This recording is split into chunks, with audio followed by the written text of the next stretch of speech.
La tsunamita de Inés Arredondo, adaptación realizada por los estudiantes de la Escuela Nacional Preparatoria número 6, Grupo 601, voz Aranda Carrasco Sayuri, Yamile, Rodríguez Lelis Paulina Victoria, Segovia Martínez Cristian Antonio y Silva Oropesa Laura Michelle.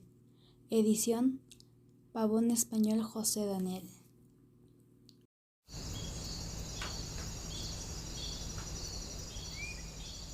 Con aquel gozo suyo, inocente y maligno.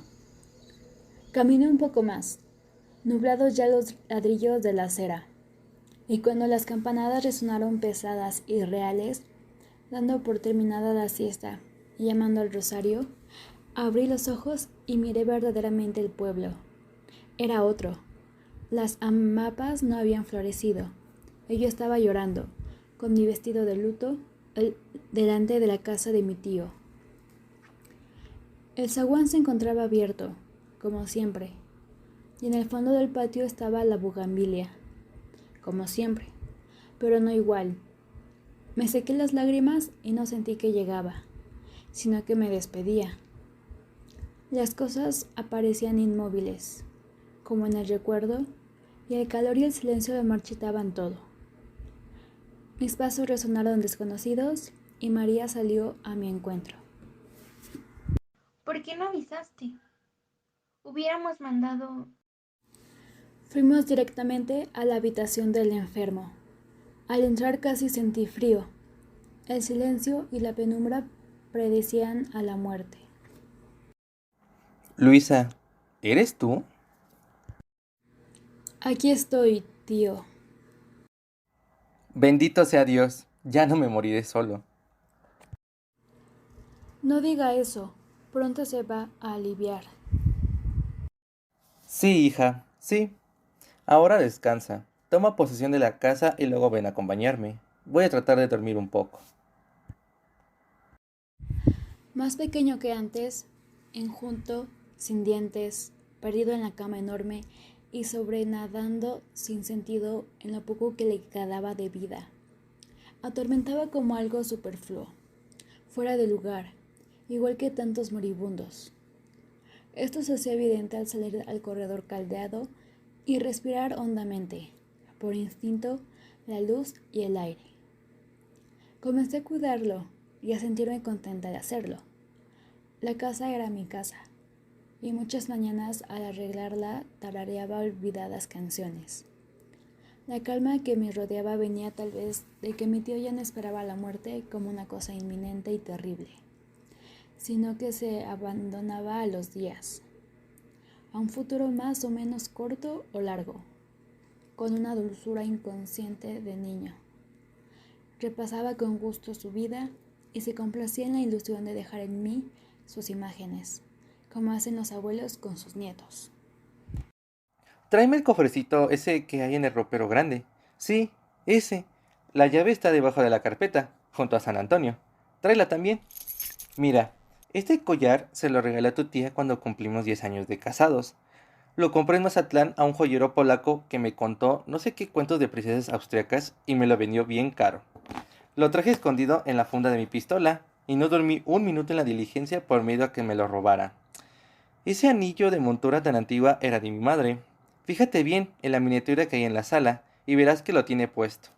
La prima Begoña murmuraba a sus espaldas que un novio... ¿Te he contado de cuando fuimos a Europa en 1908, antes de la Revolución? Había que ir en barco a Colima, y en Venecia tu tía Panchita se encaprichó con esos aretes. Eran demasiado caros y se lo dije, son para una reina. Al día siguiente se los compré. Tú no lo puedes imaginar porque cuando naciste ya había mucho de esto, pero entonces, en 1908, cuando estuvimos en Venecia, tu tía era tan joven, tan... Tío, se fatiga demasiado. Descanse.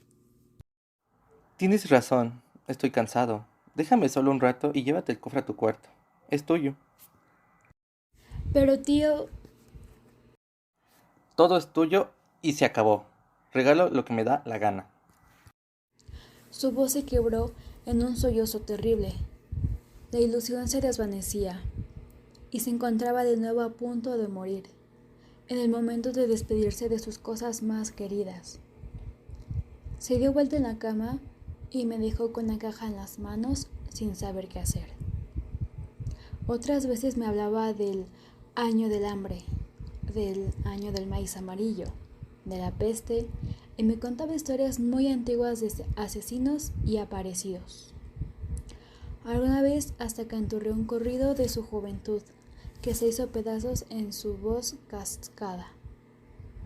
Pero me iba heredando su vida. Estaba contento. El médico decía que sí, que veía una mejoría, pero que no había que hacerse ilusiones. No tenía remedio.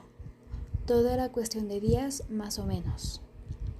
Una tarde oscurecida por nubarrones amenazantes, cuando estaba recogiendo la ropa tendida en el patio, oí el grito de María. Me quedé quieta, escuchando aquel grito como un trueno, el primero de la tormenta. Después el silencio, y yo sola en el patio, inmóvil. Una abeja pasó zumbando y la lluvia no se desencadenó. Nadie sabe como yo lo terribles que son los presagios, que se quedan suspensos sobre una cabeza vuelta al cielo.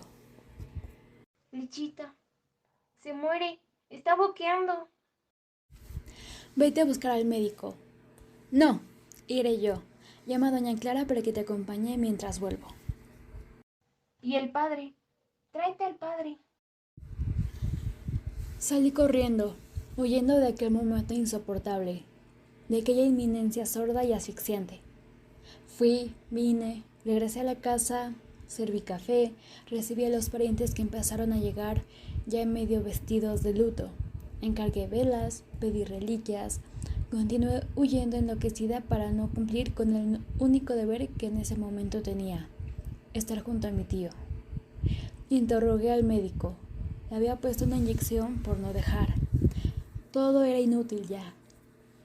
Vi llegar al señor cura con el viático, pero ni entonces tuve fuerzas para entrar. Sabía que después tendría remordimientos, pero no podía. Me tapé la cara con las manos y empecé a rezar. No sé cómo llegué hasta el umbral. Era ya de noche y la habitación iluminada por una lámpara veladora parecía enorme. Los muebles, agigantados, sombríos, y un aire extraño estancado en torno a la cama. La piel se me erizó, por los poros respiraba el horror a todo aquello, a la muerte. Acércate. Obedecí yendo hasta los pies de la cama, sin atreverme a mirar ni las sábanas. Es la voluntad de tu tío. Si no tienes algo que oponer, casarse contigo in articulo mortis, con la intención de que heredes sus bienes. ¿Aceptas? Ahogué un grito de terror. Abrí los ojos como para abarcar todo el espanto que aquel cuarto encerraba. ¿Por qué me quiere arrastrar a la tumba? Sentí que la muerte rozaba mi propia carne. Luisa, por favor. Era don Apolonio. Tuve que mirarlo. Casi no podía articular las sílabas. Tenía la quijada caída y hablaba moviéndola como un muñeco de ventrílocuo. Y cayó, extenuado. No podía más. Salí de la habitación. Aquel no era mi tío, no se le parecía. Heredarme, sí, pero no los bienes solamente, las historias, la vida. Yo no quería nada, su vida, su muerte. No quería. Cuando abrí los ojos estaba en el patio y el cielo seguía encapotado. Respiré profundamente, dolorosamente. ¿Ya? Yo moví... Don Apolonio quiere casarse con ella en el último momento para heredarla. ¿Y tú no quieres? Preguntó ansiosamente la vieja criada. No seas tonta, solo tú te lo mereces. Fuiste una hija para ellos y te has matado cuidándolo. Si no te casas, los sobrinos de México no te van a dar nada.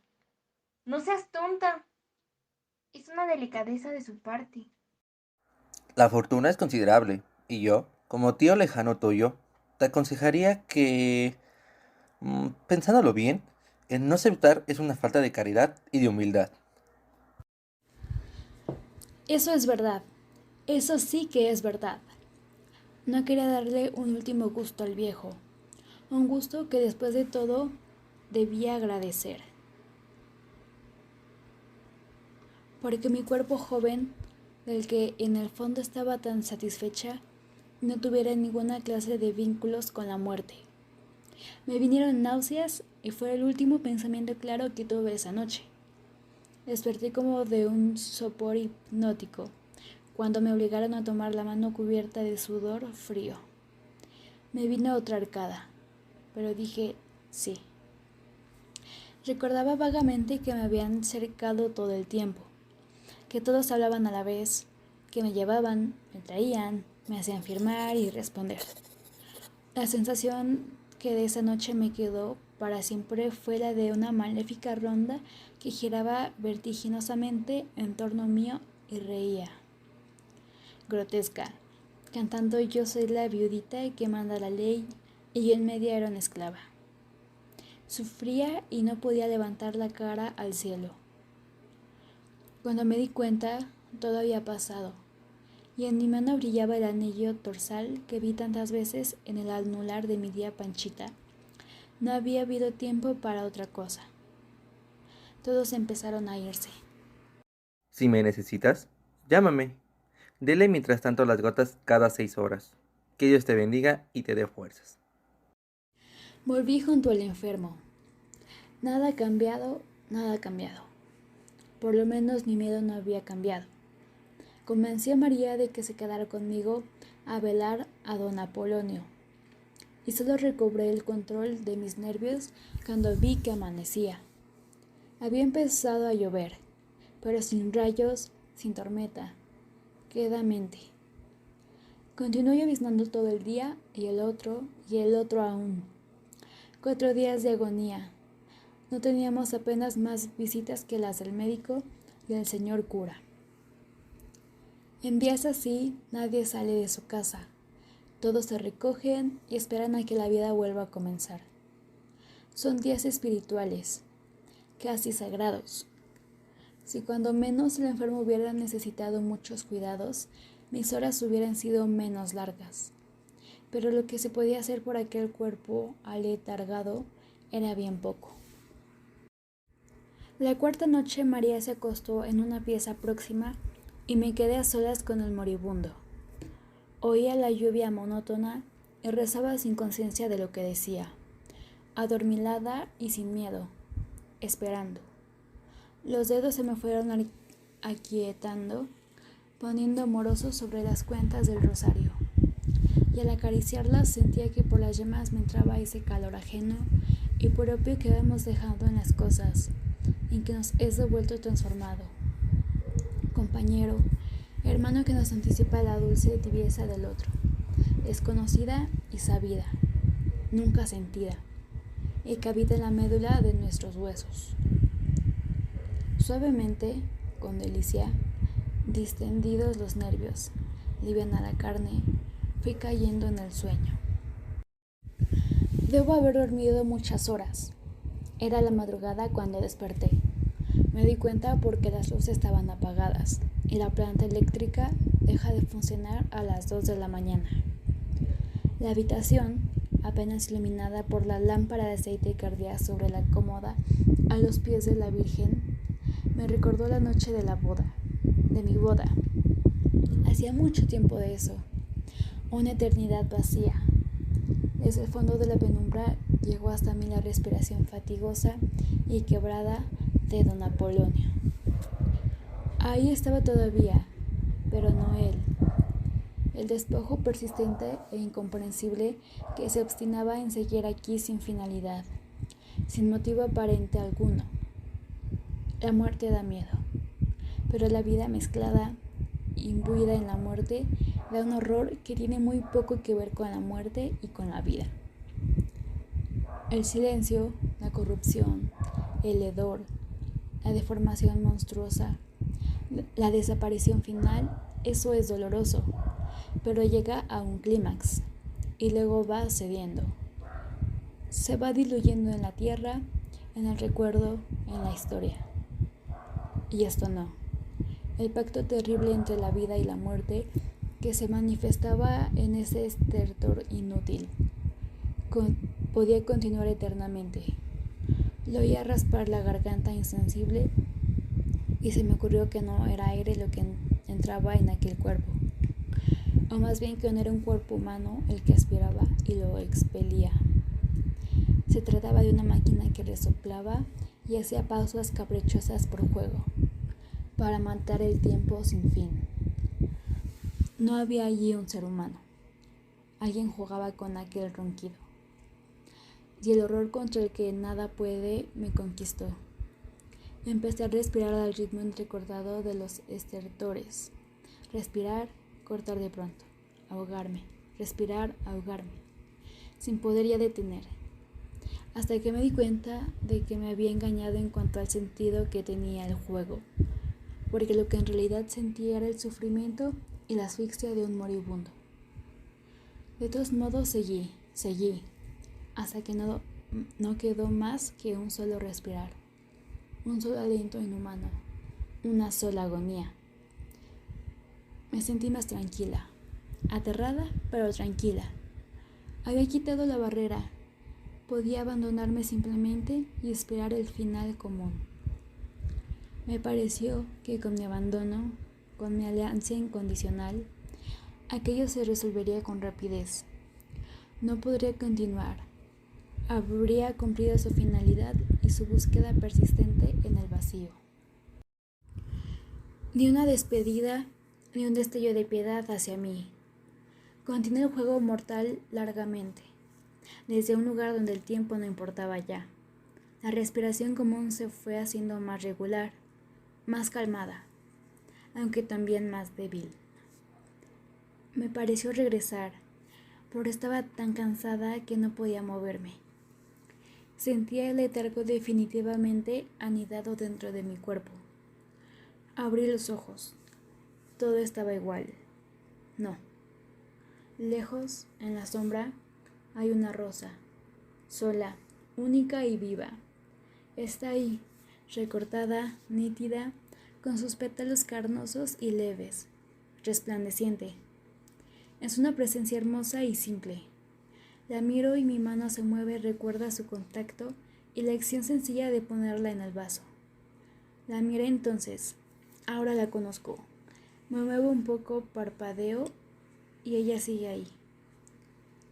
Plena, igual a sí misma. Respiro libremente, con mi propia respiración. Rezo, recuerdo, dormito, y la rosa intacta monta la guardia de la luz y del secreto. La muerte y la esperanza se transforman. Pero ahora comienza a amanecer, y en el cielo limpio veo, al fin, que los días de lluvia han terminado. Me quedo largo rato contemplando por la ventana cómo cambia todo al nacer el sol. Un rayo poderoso entra y la agonía me parece una mentira. Un gozo injustificado me llena los pulmones y sin querer sonrío. Me vuelvo a la rosa como a una cómplice, pero no la encuentro. El sol la ha marchitado. Volvieron los días luminosos, el calor enervante. Las gentes trabajan, cantaban, pero don Apolonio no se moría. Antes bien parecía mejorar. Yo lo seguí cuidando, pero ya sin alegría, con los ojos bajos y descargando en el esmero por servirlo toda mi abnegación remordida y exacerbada. Lo que deseaba, ya con toda claridad, era que aquello terminara pronto, que se muriera de una vez. El miedo, el horror que me producían su vista, su contacto, su voz, eran injustificados, porque el lazo que nos unía no era real, no podía serlo, y sin embargo yo lo sentía sobre mí como un peso, y la fuerza de bondad y de remordimientos quería desembarazarme de él. Sí, don Apolonio mejoraba a ojos vistas. Hasta el médico estaba sorprendido. No podía explicarlo. Precisamente la mañana en que lo senté por primera vez recargado sobre los almohadones, sorprendí aquella mirada en los ojos de mi tío. Hacía un calor sofocante y lo había tenido que levantar casi en vilo. Cuando lo dejé acomodado me di cuenta. El viejo estaba mirando con una fijeza estrábica mi pecho jadeante, el rostro descompuesto y las manos temblonas inconscientemente tendidas hacia mí. Me retiré instintivamente, desviando la cabeza. Por favor, entrecierra los postigos. Hace demasiado calor. Ven aquí, Luisa. Siéntate a mi lado. Ven. Sí, tío. No me llames tío. Dime Polo. Después de todo, ahora somos más cercanos. Parientes. Sí, tío. Polo, Polo. Tendrás que perdonarme muchas cosas. Soy viejo y estoy enfermo. Y un hombre así es como un niño. Sí. A ver, di, sí, Polo. Sí, Polo. Aquel nombre pronunciado por mis labios me parecía una aberración. Me producía una repugnancia invencible. Y Polo mejoró, pero se tornó irritable y quisquilloso. Yo me daba cuenta de que luchaba por volver a ser el que había sido, pero no. El que resucitaba no era el mismo, era otro. Luisa, tráeme. Luisa, dame. Luisa, arréglame las almohadas. Dame agua. Acomódame esta pierna. Me quería todo el día rodeándolo, alejándome, acercándome, tocándolo. Y aquella mirada fija y aquella cara descompuesta del primer día reaparecían cada vez con mayor frecuencia. Se iban superponiendo a sus facciones como una máscara. Recoge el libro. Se me cayó debajo de la cama, de este lado. Me arrodillé y metí la cabeza y casi todo el torso debajo de la cama, pero tenía que alargar lo más posible el brazo para alcanzarlo. Primero me pareció que había sido mi propio movimiento o quizá el roce de la ropa, pero ya con el libro cogido y cuando me reacomodaba para salir, me quedé inmóvil, anonada por aquello que había presentido, esperando el desencadenamiento, el grito, el trueno.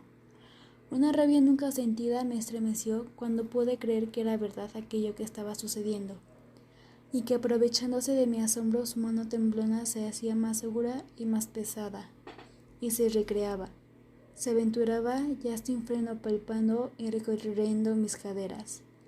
Una mano descarnada que se pegaba a mi carne y la estrujaba con deleite. Una mano muerta que buscaba impacientemente el hueco entre mis piernas. Una mano sola, sin cuerpo. Me levanté lo más rápidamente que pude, con la cara ardiéndome de coraje y vergüenza. Para enfrentarme a él me olvidé de mí y entré como un autómata en la pesadilla. Se reía quedito, con su boca sin dientes, y luego, poniendo serio de golpe, con una frialdad que me dejó aterrada. ¿Qué? ¿No eres mi mujer ante Dios y ante los hombres? Ven, tengo frío. Caliéntame la cama. Pero quítate el vestido. Lo vas a arrugar. Lo que siguió ya sé que es mi historia, mi vida, pero apenas lo puedo recordar como un sueño repugnante. No sé si siquiera si muy corto o muy largo. Hubo una sola idea que me sostuvo durante los primeros tiempos. Esto no puede continuar. No puede continuar. Creí que Dios no podría permitir aquello, que lo impediría de alguna manera. Él personalmente. Antes tan temida, ahora la muerte me parecía la única salvación. No la de Apolonio. No, él era un demonio de la muerte, sino la mía, la justa y necesaria muerte para mi carne corrompida. Pero nada sucedió. Todo continuó suspendido en el tiempo, sin futuro posible. Entonces una mañana, sin equipaje, me marché. Resultó inútil. 3 días después me avisaron que mi marido se estaba muriendo y me llamaba. Fui a ver al confesor y le conté mi historia. Lo que lo hace vivir es la lujuria, el más horrible pecado. Eso no es la vida, padre, es la muerte. Déjelo morir. Moriría en la desesperación. No puede ser. ¿Y yo? Comprendo. Pero si no vas, será un asesinato. Procura no dar ocasión. Encomiéndate a la Virgen. Y piensa que tus deberes. Regresé, y el pecado lo volvió a sacar de la tumba. Luchando, luchando sin tregua. Pude vencer al cabo de los años. Vencer mi odio y al final, muy al final, también vencí a la bestia. Apolonio murió tranquilo, dulce, él mismo. Pero yo no pude volver a ser la que fui. Ahora la vileza y la malicia brillan en los ojos de los hombres que me miran, y yo me siento ocasión de pecado para todos, pero que la más abyecta de las prostitutas, sola, pecadora, consumida totalmente por la llama implacable que nos envuelve a todos los que, como hormigas, habitamos este verano cruel que no termina nunca.